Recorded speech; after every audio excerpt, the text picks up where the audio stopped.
اسی کے لیے ہے جو مخلوق آسمانوں میں ہے اور جو مخلوق زمینوں میں ہے، اور ہلاکت و تباہی ہے ان لوگوں کے لیے جو کافر ہیں درد سخت عذاب سے۔ ایسے لوگ جو پسند کرتے ہیں دنیا کی زندگی کو آخرت کے مقابلے میں، اور روکتے ہیں وہ دوسروں کو اللہ کے دین کے راستے سے، اور چاہتے ہیں وہ دین کے راستے میں کجروی اور ٹیڑھا پن رکاوٹ، یہی لوگ گمراہی میں دور جا چکے ہیں۔ سورہ ابراہیم کی آیت نمبر 2 اور آیت نمبر 3 آپ حضرات کے سامنے پڑھی اور ترجمہ کیا ہے۔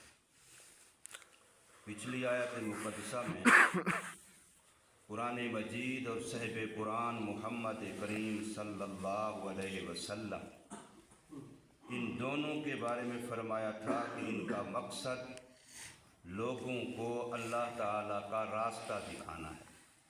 قرآن بھی اور صاحب قرآن نبی کریم صلی اللہ علیہ وسلم، ان دونوں کا مقصد یہ ہے کہ لوگوں کو اندھیروں سے نکالیں، کفر کا اندھیرا، شرک کا اندھیرا، رسومات، بدعات، خرافات، منمانی، جتنے بھی خلاف شریعت ناجائز کام ہیں، باتیں ہیں، چیزیں ہیں، وہ سب اندھیرا ہے۔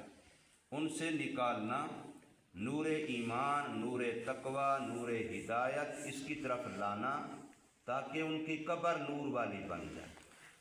یہ قرآن کا بھی مقصد ہے اور صاحب قرآن محمد کریم صلی اللہ علیہ وسلم کا بھی مقصد ہے۔ اب ان دو آیتوں میں اللہ تعالیٰ کی پہلے تعریف اور تعارف کروایا کہ زمینوں میں، آسمانوں میں، قرضے کے تمام جہان میں جو کچھ ہے سب اللہ کا ہے۔ زمینوں میں ہے تب بھی، آسمانوں میں ہے تب بھی، کائنات میں جو کچھ ہے سب اللہ کا ہے۔ اب جب اللہ ہی کا ہے تو پھر نظام بھی اللہ کا چلنا چاہیے، پھر حکم بھی اللہ کا چلنا چاہیے۔ گھر میرا ہے تو حکم بھی تو میرا چلنا چاہیے، فیکٹری ادارہ میرا ہے پھر حکم بھی میرا چلنا چاہیے۔ جب یہ سارا کارخانہ کائنات اللہ کا ہے تو پھر اس میں آرڈر بھی اللہ کا چلنا چاہیے، حکم بھی اللہ کا چلنا چاہیے، مرضی بھی اللہ کی چلنی چاہیے، اور یقیناً ایسے ہے۔ اور جتنی مخلوق ہیں انسانوں اور جنوں کے علاوہ، سب کے بارے میں آتا ہے کہ کوئی بھی اللہ کی نافرمانی نہیں کرتا۔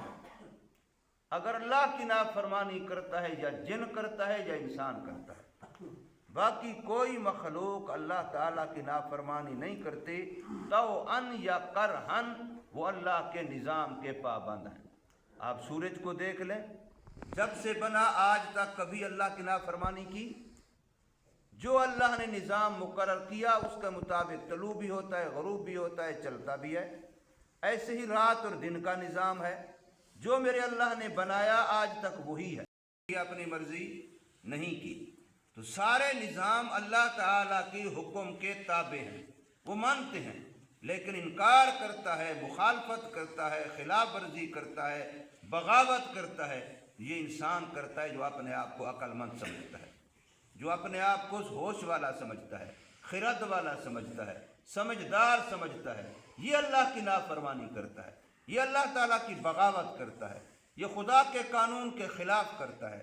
اس لیے فرمایا وَوَيْلٌ لِّلْكَافِرِينَ مِنْ عَذَابٍ شَدِيدٍ، جو اللہ کے نظام سے ٹکرانے والے ہیں، انکار کرنے والے ہیں، ان کے لیے تباہی ہے، بربادی ہے، سخت ترین عذاب ہے ان کے لیے۔ اب یہ دھمکی انسانوں کو ہے، یہ دھمکی جنات کو ہے، یہ اس کے علاوہ کسی اور مخلوق نے جہنم میں نہیں جانا، کوئی اور مخلوق کو جہنم کا عذاب نہیں دیا جائے گا۔ تو اس لیے فرمایا کہ ایسے لوگ، ان کے اندر مین چیز جو اصل نقطہ ہے، اساس ہے ساری خرابی کی بنیاد، وہ ہے حب دنیا۔ بس ہر وقت محنت کھڑی ہے، ساری دنیا کی زندگی، دنیا کی زندگی، دنیا کی زندگی، دنیا کی زندگی، آخرت کی زندگی ان کو یاد ہی نہیں ہے۔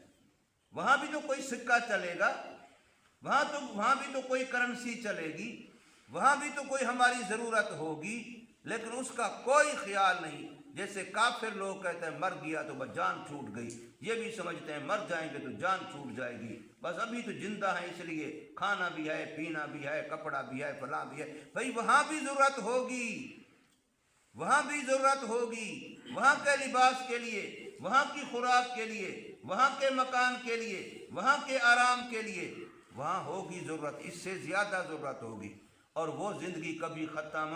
یہاں تو یہ کہتے ہو مر جائیں گے تو جان چھوٹ جائے گی، وہاں جب مرو گی بھی نہیں تو پھر جان کیسے چھوٹے گی؟ وہاں تو موت بھی نہیں آئے گی، وہ زندگی کے بعد کبھی مرنا، وہاں تو موت کو موت آ جائے گی، وہ زندگی تو ختم نہیں ہوگی، وہ تو ابد الآباد کے لیے ہے۔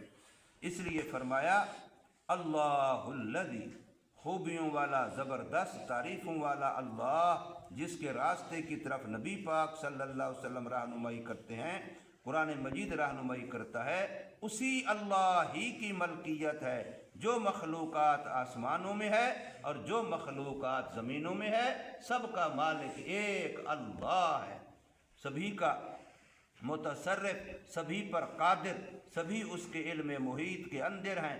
وَوَيْلٌ لِّلْكَافِرِينَ، اور انکار کرنے والے، کفر کرنے والے، نہ ماننے والے، ان کے لیے تباہی ہے، بربادی ہے، جہنم کا طبقہ وائل ہے، من عذاب شدید، سخت ترین عذاب سے۔ یہاں تو تھوڑی سی تکلیف ہوئی، فلاں کر لو فلاں کر لو، وہاں کس کو پکارے گا؟ وہاں تو کوئی سننے والا بھی نہیں ہوگا، تو وہاں آ کر کون سنے گا ہماری؟ تو اس لیے فرمایا اب یہ لوگ کون ہیں جو اللہ کی طرف سے عذاب شدید کا شکار ہوں گے، جن کے لیے جہنم کا طبقہ وائل ہوگا؟ یہ کون لوگ ہیں؟ ان کی نشانیاں دو بتائیں یہاں۔ فرمایا الذین یستحبون الحیات الدنیا، دنیا کی زندگی کی پہلے سوچتے ہیں، مرنے کے بعد کی نہیں۔ حالانکہ قرآن مجید میں 29ویں سپارے کی دوسری لائن میں دیکھیں، الذی خلق الموت والحیات، اللہ نے موت کا تذکرہ پہلے کیا، زندگی کا تذکرہ بعد میں کیا۔ موت پہلے ہے، زندگی تو پتہ نہیں کون کیسے رہے گا، موت تو یقین، اس میں تو فرار والی بات ہی نہیں ہے، انکار والی بات ہی نہیں، نہ موت سے انکار ہے نہ موت سے فرار ہے، وہ تو کھڑی ہے، آنی ہی آنی ہے۔ تو اس لیے فرمایا الذین یستحبون الحیات الدنیا، یہ وہ لوگ ہیں جو پسند کرتے ہیں، جو ترجیح دیتے ہیں دنیا کی زندگی کو۔ اب یہ انسان کی مغالطہ ہے، جس چیز کو پہلے سمجھتا ہے اس کی ضرورتوں کو پہلے کرتا ہے، جس چیز کو پہلے سمجھتا ہے اس کے تقاضوں کو پہلے پورا کرتا ہے۔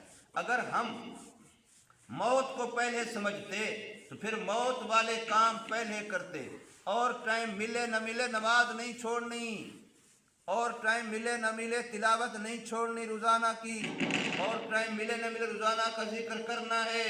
باقی دنیا کی زندگی روکھی سوکھی کھا کے بھی گزر جائے گی، جھونپڑی میں گزر جائے گی، کم قیمت والا کپڑا پہن کے دنیا کی زندگی گزر جائے گی۔ اگر کوئی اچھے کپڑے پہنے گا کیا پھر نہیں مرے گا؟ اگر کوئی زیادہ اور اچھی خوراک کھائے گا کیا پھر نہیں مرے گا؟ اگر کوئی بڑے مکان کوٹھی بنگلے میں رہے گا کیا پھر نہیں مرے گا؟ اگر کوئی انسان کروڑوں والی گاڑی استعمال کرے گا کیا پھر نہیں مرے گا؟ موت تو پھر بھی کھڑی ہے، موت سے تو بچ نہیں سکتے، تو اس کے بعد کیا بنے گا؟ اس لیے ہر بندہ یہ تو سوچتا ہے کہ میرے مرنے کے بعد میرے بچوں کا کیا ہوگا۔ کبھی یہ بھی سوچا کہ میرے بچوں کے مرنے کے بعد ان کا کیا ہوگا؟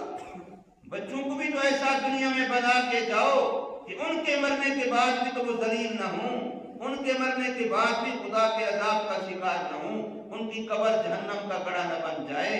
یہ بھی تو ہمارا فرض ہے نا، یہ بھی تو ہم نے سوچنا ہے۔